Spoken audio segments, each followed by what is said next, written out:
Bakit nga ba popular sa mga ordinaryong tao si Duterte? Panoorin nyo itong video.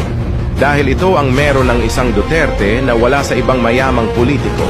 At ito ang kinatatakutan nila dahil kailanman hindi pa natatalo ang mga Duterte.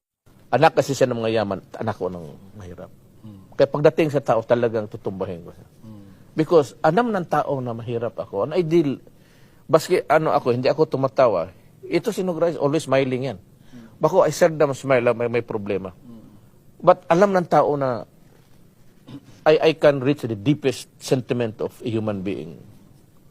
Kasi alam ng tao na, well, of course, kasi anak nga ako ng mahirap.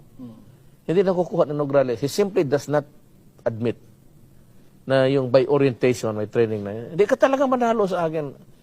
Kasi pag-deal lang sa tao.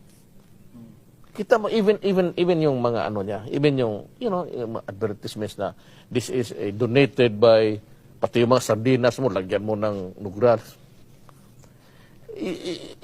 Para bang ilagay mo sa tao na may ginagawa ka, pera naman ng gobyerno, lagay mo na may utang na loob ang tao sa iyo na magtrabaho ka. Alam mo, baski ganun lang kahirap yung mga yan. Nagpila lang yan noon sa kalahi mo, talaga because kasi tao, pag may sardinas na libre, may lagyan mo doon kalahi, Nograles. Alam mo ang tao niya pagdating sa eleksyon, malalo, tanginan to. Di ba trabaho mo yan?